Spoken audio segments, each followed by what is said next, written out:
Bonjour tout le monde, me voici de retour pour une nouvelle vidéo sur les bienfaits du mariage. Donc Allah subhanahu wa ta'ala dit dans Sourate 2, la vache, verset 187, Hunna libasun lakum wa antum libasun lahun. Vos femmes sont un vêtement pour vous et vous êtes un vêtement pour elles. Car chacun des deux époux voit l'autre lui suffit et l'empêche de commettre le péché capital. Comme nous le savons tous, le vêtement a trois fonctions. Tout premièrement, nous protéger de la nudité. Deuxièmement, protéger du froid et des agressions extérieures concernant le corps. Et troisièmement, pour embellir la beauté de l'individu. Donc en ce qui concerne la nudité, Allah Ta'ala utilise la parabole de vêtements comme comparaison par rapport à l'acte sexuel. Car lorsqu'il y a un rapport intime, le conjoint et la conjointe se touchent totalement et il n'y a aucun élément entre les deux. De la même manière, lorsque nous portons un vêtement, ce vêtement nous touche la peau et entre ce vêtement ainsi que notre corps, il n'y a aucun élément qui nous sépare. Et donc, en islam, lorsque nous entretenons des rapports intimes, dans le cadre du mariage, nous sommes récompensés pour cela. Conformément au hadith du prophète alayhi salam, qui était avec ses sahaba, radiyallahu anhum, et leur dit: et il y a une aumône dans les rapports sexuels que vous avez. Les compagnons dirent: ô messager d'Allah, l'un de nous assouvit son désir et il est récompensé pour cela. Il dit: s'il l'avait assouvi dans le haram, n'aurait-il pas commis un péché? Ainsi, s'il assouvit dans le halal, il a en cela une récompense, rapportée par Muslim. Conformément à la parole de l'imam Nawawi qui dit: cela est une preuve que les choses permises deviennent obéissance si on y joint l'intention de l'aumône. Le rapport sexuel peut être une adoration si l'on fait cela avec l'intention de donner son droit à l'époux et de cohabiter de la meilleure manière comme Allah l'a ordonné, ou en demandant un enfant pieux, ou préserver sa chasteté ou celle de son épouse, s'empêcher de regarder ce qui est haram ou d'y penser. Donc le premier rôle du vêtement, c'est-à-dire nous préserver la nudité, et donc le mariage, à travers le rapport intime, permet à l'homme et à la femme d'assouvir leurs besoins sexuels tout en étant récompensés par Allah subhanahu wa ta'ala. La deuxième fonction du vêtement, nous protéger du froid, ainsi que protéger le corps des agressions extérieures. Et donc, c'est-à-dire que le rapport intime va nous permettre de nous empêcher d'être tentés pour les hommes par les femmes extérieures. Car même si un homme est pieux, bien éduqué, il est naturellement attiré par les femmes qui sont la personnification de la beauté. C'est pour ça qu'on voit dans beaucoup de pays, il y a des concours de beauté, Miss France, Miss Univers. Ou bien on voit que dans le domaine de la prostitution, la gente qui est concernée, c'est plus la gente féminine. Pourquoi il n'y a pas de concours de Mister France, Mister Univers, des concours de beauté pour les hommes? Et pourquoi dans le domaine de la prostitution, on ne voit pas beaucoup d'hommes se prostituant? C'est parce que c'est les hommes qui sont en demande constante de sexualité. Tout comme les femmes sont naturellement attirées par les belles choses, les beaux vêtements, les beaux bijoux, la décoration, les hommes sont attirés par les femmes. Les hommes sont naturellement attirés par les femmes. Et en ce sens, le prophète alayhi salam nous raconte un récit par rapport à un homme pieux parmi les enfants d'Israël. Donc il y avait 3 frères qui voulaient partir en expédition, mais ils avaient une petite sœur. Donc ils ne pouvaient pas partir sans la laisser toute seule, leurs parents étaient décédés. Donc ils sont partis voir un homme pieux dans la cité pour lui demander la possibilité de garder leur fille pendant qu'ils seraient en voyage. Donc il a accepté, mais lorsqu'il voyait, il a mis la fille dans une pièce à part, et lorsqu'il allait la voir pour lui donner à manger, il toquait, il laissait la nourriture et il partait. Donc après, Shaitan, il est parti le voir pour lui dire: tu ne sais pas comment elle va, ce serait bien si tu puisses parler avec elle pour connaître son état de santé. Donc maintenant, lorsqu'il va la voir, il parle avec elle pour savoir comment elle va, puis il rentre. Et ainsi de suite, Shaitan lui dit: il faut que tu parles avec elle, tu fasses connaissance avec elle, afin que tu puisses répondre à tous ses besoins. Et donc, de fil en aiguille, il commence à parler, communiquer avec elle, il commence à s'attacher avec elle. Puis, malheureusement, il commet, c'est-à-dire, il s'accouple avec elle. Et suite à cet accouplement, la femme tombe enceinte, puis elle accouche. Et lui, de peur des représailles des frères, lorsqu'ils vont revenir, il décide de tuer la femme ainsi que l'enfant, de les enterrer. Quand les frères reviennent d'expédition, ils demandent où est leur sœur et il leur dit qu'elle est décédée. Donc les frères, étant bons croyants, acceptent sa parole, acceptent le destin et ne lui en tiennent pas rigueur. Mais lorsqu'ils se sont endormis, il y a un des frères qui a rêvé de toute la scène. Donc lorsqu'il s'est réveillé, il a prévenu ses frères. Ils sont partis voir l'endroit, c'est-à-dire la tombe, conformément au lieu dans le rêve de l'un des frères. Ils ont constaté effectivement que leur sœur était enterrée. Donc ils sont partis voir cet homme-là afin de le tuer.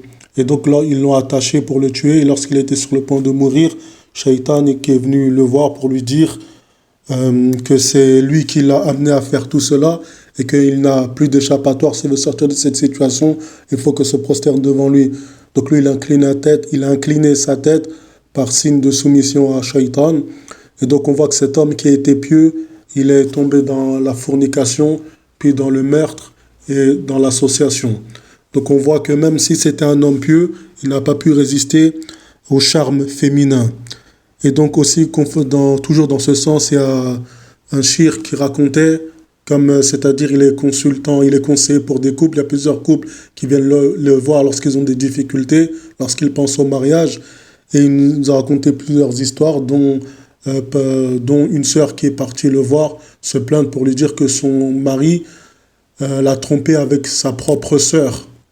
Ou d'autres histoires dans le même genre, une femme qui vient se plaindre de son mari qui la trompe avec sa propre mère.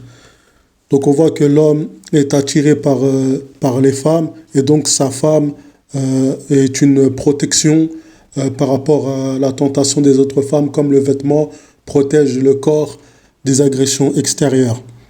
Et comme on a dit, le vêtement, sa troisième fonction, c'est d'embellir la personne. Une personne, lorsqu'elle veut s'embellir, elle veut se sentir bien dans sa peau, elle va s'acheter des beaux vêtements. Et les vêtements permettent aux gens de se distinguer. Les gens qui font partie de l'élite, de la classe supérieure, portent des vêtements distinctifs afin de se distinguer de la classe populaire. Donc le vêtement est un outil d'embellissement et un outil de distinction sociale. Et lorsqu'on prend un vêtement, on achète les meilleurs vêtements possibles et on essaye de les entretenir de la meilleure manière afin que ces vêtements puissent perdurer dans le temps.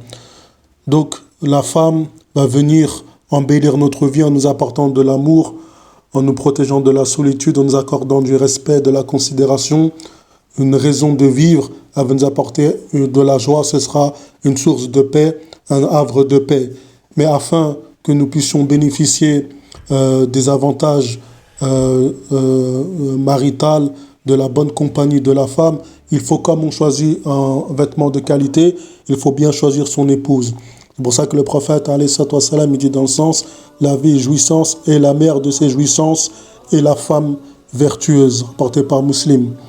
Donc lorsqu'on l'homme va épouser une femme qui est vertueuse, donc comme elle a peur d'Allah subhanahu wa ta'ala, elle cherche sa récompense, donc dans certaines situations de conflit, elle va être en capacité d'aller à l'encontre de ses envies afin de satisfaire Allah subhanahu wa ta'ala. Tandis que si une femme n'a pas la crainte d'Allah subhanahu wa ta'ala, dans certaines situations de conflit, c'est-à-dire elle n'aura pas de gêne à enfreindre la moralité afin d'atteindre ce qu'elle désire. Et ici, donc il y a plusieurs avantages à avoir une femme pieuse. Premièrement, cette femme pieuse-là va s'embellir, elle sera sensuelle afin de satisfaire Allah subhanahu wa ta'ala, car elle est consciente que tout le bien qu'elle fait pour son mari, c'est une adoration et qu'elle en est récompensée.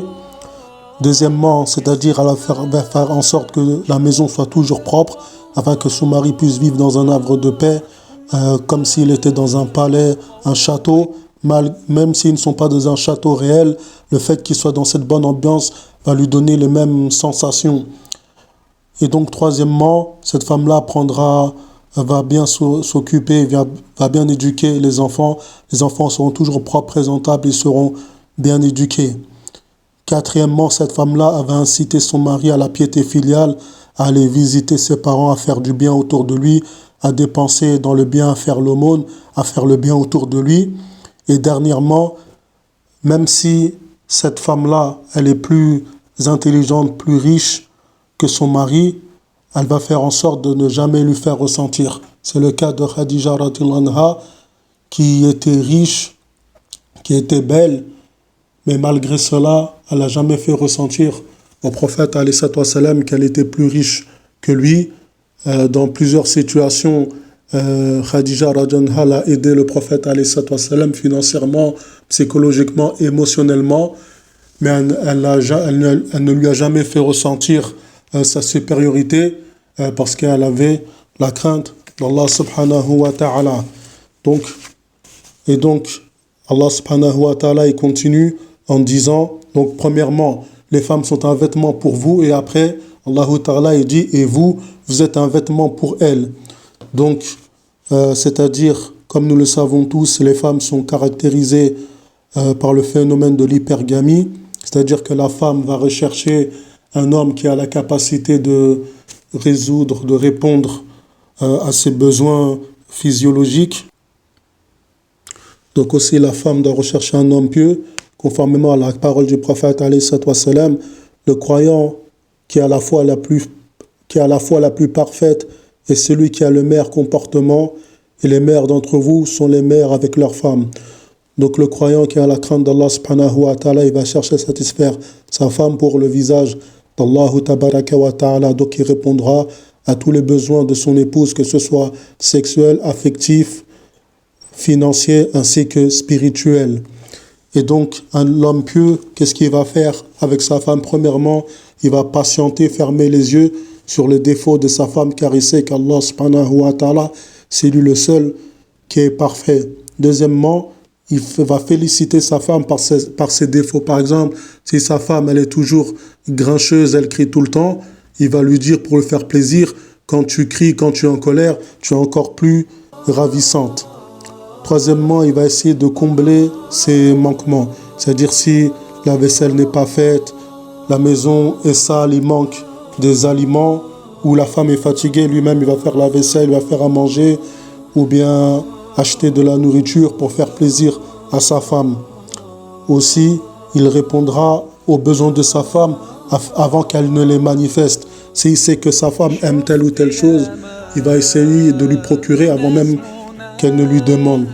Et dernièrement, tellement que cet homme est agréable, que sa femme souhaite rester perpétuellement en sa compagnie, elle ne se lasse plus de sa compagnie, elle ne peut plus se passer de lui, comme le prophète alayhi salatu wassalam avec Aïcha radhiyallahu anha. Aïcha radhiyallahu anha, dans de nombreux hadiths, elle nous raconte ses discussions avec le prophète alayhi salatu wassalam.